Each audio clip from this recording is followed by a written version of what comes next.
Welcome to EQ Mind's Recharge Your Mental Health podcast. I'm Chelsea Pottinger, the host of this show, and today we are joined by Lauren Jackson, one of Australia's best female athletes that we have ever produced. A lot of you don't know, but I actually grew up with Loz in Albury, and it was Loz and Chicky and another girl called Brodie Ball, and we used to hang out like peas in a pod, play basketball together, and our strategy was for basketball, just throw it up in the air close to the vicinity of Lauren Jackson and she'll catch it and score. And we had some of the most amazing childhood memories together. And so I'm so happy, Loz, that you have come on our show today. So thank you so much. Thanks for having me, Chicky Chick. It's lovely to talk to you. So, Loz, so after you left us from Albury, you then went on and ended up being, at the pinnacle of your sport and rated by many people across the globe as the greatest female athlete ever. The awards, admiration, celebrity status, constant attention. How were you able to transition into a life after basketball? Many athletes at the Olympics talk about this come down, and I'd love to know, did you experience that at all? And if so, what did you learn on your personal journey? Yeah, I experienced it pretty much after every single season. And that was, I'd come home for a week or two and I'd get sick straight away. And I really wouldn't get out of bed for, a week or so. And then I'd sort of get back on my feet and maybe go for a walk and a bit of a run. And then I'd hop back on a plane and back overseas. So I definitely had the come down. It was an interesting ride. Like being an athlete definitely prepares you so well for life after sport, in the sense that, being an athlete is hard. Every day there was challenges and things that, made me uncomfortable, but you just have to sort of go along with it because you're there, that's your job. Mm-hmm. And I think it's just prepared me really well, because, every day at the moment it seems so much easier than being a professional athlete. So I guess it's done its job. And how did you rebuild yourself post Olympics or after those come downs? Did you have strategies in place to help you rebuild? No, not really.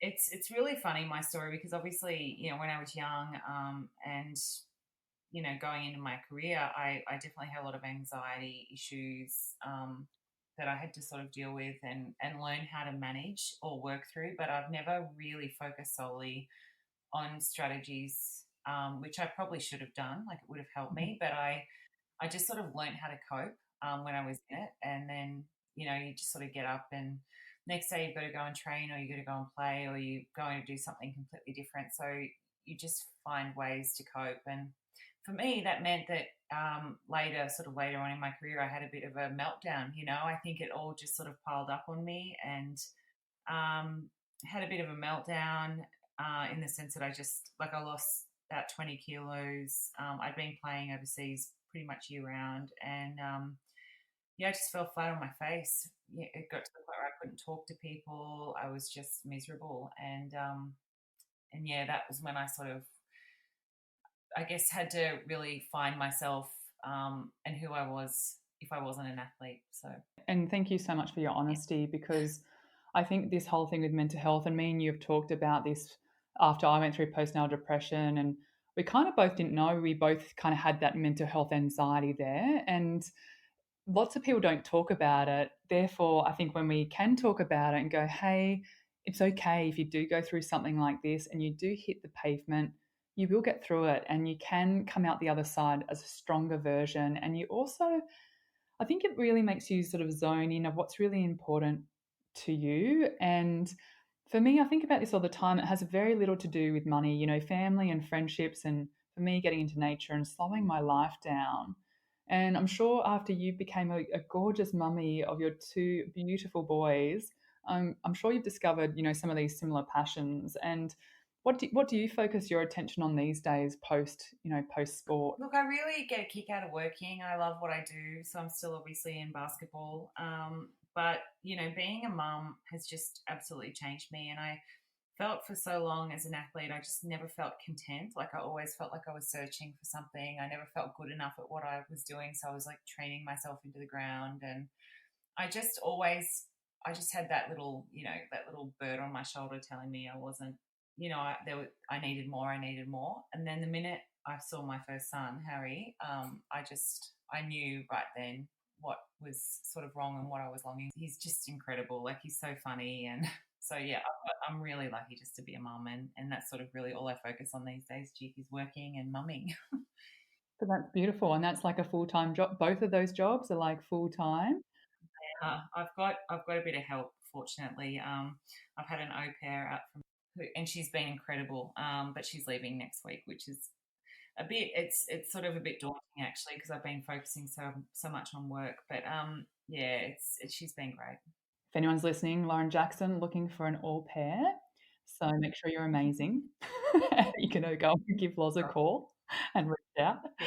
So, Loz, like I think this whole thing, you've always been so grounded, and I've known this about you ever since we were like 10 years old and kicking it at the Albury basketball stadium, and even when you went off to the AIS, and then you became this like worldwide sensation, and I'd come and visit you in Seattle or speak to you after Europe and Russia, and even the way you present on the media, you are, and it's such a true version of you. You are so down to earth. And how did you do that? Like, how did you manage to stay so authentic and real after being so many years in the spotlight? Was it Marie and Gary that just really grounded you because they're total legends? So I'm really fortunate to come from Albury. Like I really feel sort of grounded in my roots. When I was talking about the sort of the not great period in my life when I was an athlete, that sort of made me really reevaluate what I needed to be like happy and just find myself again. And part of that was moving home back to Albury, having a base in Albury. Um, I think learning about myself, learning and educating myself, which was like sort of the second step to me recovering, and then I guess getting into a place where I just felt like I could be more authentically me, not just this basketball player or a superstar or whatever you want to call it. Like I wanted to sort of get back to who I was. And I did, I sort of like, I guess I coached myself into a situation where I knew what I wanted and I was going to go and get it. And it wasn't much. It was moving back to Albury and having my own family. So but that, even in the research at university, we see that, happiness, that's every time it's those indicators. It is your family, it is your connections, it is your health. yeah. So it is your physical and your mental well-being. And it's like contribution and charity work as well. And I think, you're talking about getting back to who you were and educating yourself. Were there any courses or any books that you read that really helped with that transition? Um, well, no, because I felt when I was over in Russia, I had an experience where my owner, he was ex KGB spy, very masculine, kind of dominating kind of person. And I was playing under him for a few years, and I just sort of was at the point where I just felt completely powerless for a multitude of reasons. It wasn't just because of him, it was I felt like my life really had no meaning except traveling and playing basketball for rich men. It was an interesting time. So I started when I got back to Australia. I had an injury the next year and came back to rehab, and I started reading a lot of feminist literature, so a lot of Germaine Greer, and just trying to. And I was really enjoying it. Like oddly, I sort of picked it up really quickly, and then somebody said to me, "Oh, why don't you just go back to university and study gender and diversity?" And so that's what I did. I went and studied gender and diversity, got my bachelor in that, and then yeah, that was pretty much the start of it for me. That's incredible.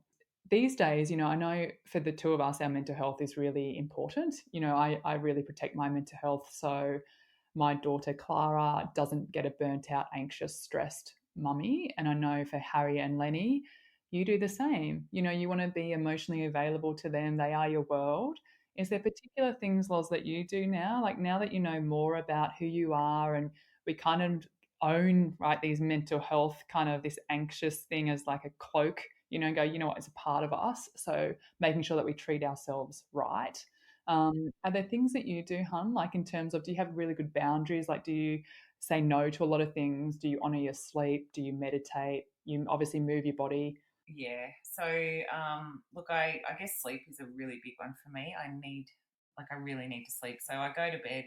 My eldest still sleeps in my bed with me. So when he goes to bed, normally around 7:30, I go with him. I'm a single mum, so Lenny's in bed by 6-ish. And yeah, I'll go and take Harry to bed and, lay with him and spend some time with him.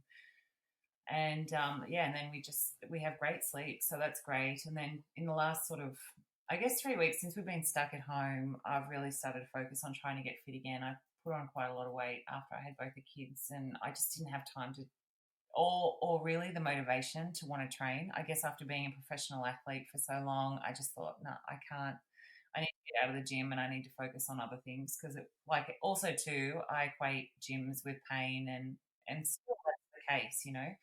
So, anyway, I started training again a little bit in the last 3 or 4 weeks, and I've started losing a couple of kilos. So that's made me feel pretty good, and also pretty bad in my knees. But that's a whole other story. I guess, yeah, it's more just sleep. And then, sometimes I do get a little bit wound up, and, every single day there's new challenges and things that you've really got to sort of identify and figure out how you're going to cope with them. And, you know, for me, it's just sort of going to bed and being able to think about, the day and my feelings and my responses, and I guess how I've been with my kids too. That's sort of the biggest. That's beautiful. And just, you know what it is, Loz? Just being kind to yourself, right? Like, I even when I was interviewing you at the start, and you're like, you know what, I just didn't think I was good enough, so I did extra training. And babe, you won the WNBA like MVP a couple of years in a row, and you're like, I just still don't think I'm good enough. And I think that's so amazing because I find that,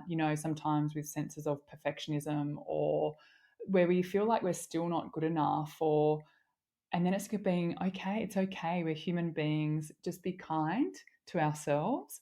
And as long as we're showing up, right, for the kids and they're getting the best version of us, then that's great. And some days it's just if we breathe, that's a successful day. Yeah, well, I think it's something you learn, but the kids, they're sort of at the stages where Harry's 3 and he's questioning everything, and if he doesn't get what he wants, there's drama every single day. And Lenny, he's just an instigator. He just picks fights with Harry all the time, and so there are times when I'm like, maybe I'm not being the best mother, maybe I haven't figured it out, and I don't think I'll ever actually figure it out. It's surviving. Like I said, it's not easy for anyone. There's challenges every single day, and the thoughts, and am I being a good mom? Am I this? Am I that? Well, maybe we have them for a reason, so that we do keep reevaluating and trying to figure out ways to better ourselves for them. I love that. This reevaluation. And that's nice, right? Because this is real life. And that's why, again, Loz, I love your authenticity. You're not getting on here going, yeah, motherhood's easy. So, Loz, I would love for people to read your book. I think it was so, so incredible, such a beautiful insight into your story and your life. I found it a page turner. I loved reading that. And I'd love for you just to share with people how they can support you, where they can find your book, where they can follow more of your work. So if you'd be kind to share with our audience where they could do that, that would be awesome. Chick, I don't even know where you could find my book anymore. I'm sure it's in a bookstore somewhere, maybe, on the bottom shelf behind 50 million other books. I don't know. It is such a good seller. Lauren, that is so you, just chipping yourself. You can get Lauren Jackson's book at all good bookstores and online at any like Amazon, Booktopia, any kind of bookstore. I don't need to plug myself, Dal. I'm just having a chat to my childhood BFF. If you're enjoying EQ Mind's Recharge Your Mental Health podcast, please don't forget to subscribe so you'll always know when there is a new episode. To continue on your calm journey, I really encourage you to download our free ebook to learn, grow, be inspired, and live a happier life. Simply go to eqminds.com. And if you're feeling in a good mood, please feel free to give us a 5-star rating and review, as that helps others find the podcast, and that way we can impact people and other people's mental health and well-being. This podcast is for general information purposes only. It is not advice, and it is not a substitute for seeking medical or healthcare professionals' advice. Any use of the information contained in this podcast or show notes is at the user's own risk.